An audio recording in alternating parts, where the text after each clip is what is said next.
Continuing reading from my book, I'm Still Searching. Outspoken freethinker Richard Dawkins is most likely taking a huge brunt of harsh criticism from the non-thinkers, from people who would rather watch Dog Eat Dog or chant Jerry Jerry along with their TV sets than watch a thoughtful show on public TV about science, history, or politics. It's the mentality of the non-thinkers versus people who like to think. The ultimate battle is against a worldview that would rather bask in ignorance and some arrogance versus the people who roll up their sleeves and are not afraid to ask the really, really tough questions. Tonight I will go to church with my wife. I very much appreciate and respect Debbie's ability to have faith, to solemnly believe she will go to heaven without any doubt. There is something magical about that, and I'm a bit jealous of it. How can one completely abandon reason to embrace a loving God with no questions asked? Maybe some of my religious friends will think I will go to hell for questioning religion, but if they are true friends, they should be infinitely compassionate in relating to my own special spiritual journey. So they should be not condemning to hell, but a true friend would care about that person. And that's sort of a barometer, a litmus test of friends. When I go to church, I will happily participate in hymns. There will be at least a half a dozen of them. A hymn has a way of getting me into such a joyous mindset. I like the melodies and the deep conviction on the faces of the believers. I feel good for them that they have found a mindset that is comfortable, that helps them overcome life's downers and travails. It may very surely be seen as a form of brainwashing, but I guess a clean brain is close to godliness. That's a little bit sarcastic there. My grandmother used to say she felt cleaner after going to church. I don't doubt she did. We can wash our hands of all the day's problems and just keep it simple and contemplate a relationship with salvation, or we can conceive of what salvation is. I also like the part when people move about and shake one another's hands, the sharing of the peace. We greet each other and recognize the God within each other.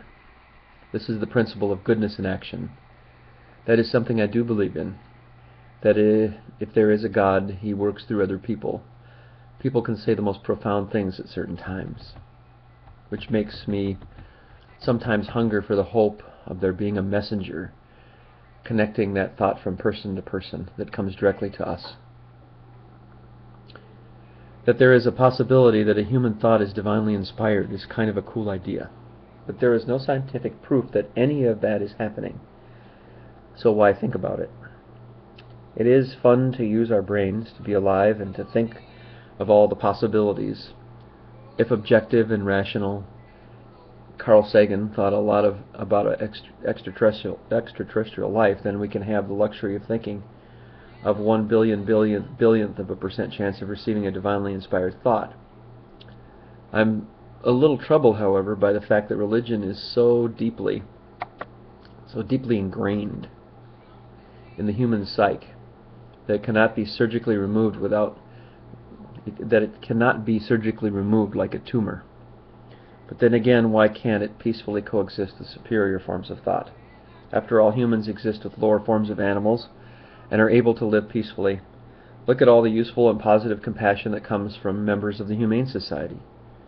Why can't people with differing thought patterns admit their differences and accept and be infinitely compassionate? That's one great thing about Jesus, the story of Jesus. He preached this infinite compassion for the poor. That is a wonderful direction to go in if we are to survive as a species in the long run. There are or might be moments when I am jealous of those capable of faith. I would love to believe when a loved one dies that he or she is going to a better place and that we'll meet again someday.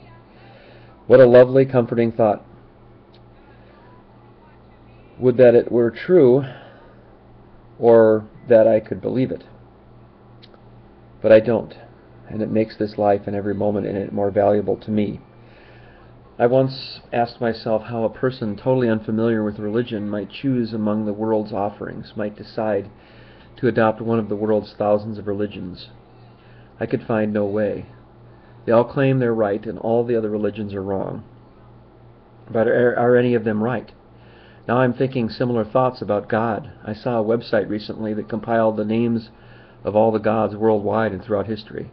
They found 3,800 different gods or supernatural beings, and if I were inclined to believe, which one would I choose and why? Richard Dawkins points out that we're all atheists. We don't believe in Zeus, Thor, Apollo, Odin, etc., etc. He just goes one god further. There is the question of abortion as well. At what point does a soul become embedded in the mother's womb? At one point, this is again a slippery slope argument. When is it completely unethical to consider abortion? Author Sam Harris presents a critique of the pro-life belief that a soul is created at the instant of conception. It is an additional soul created when a 100-cell blastocyst occasionally divides to become identical twins.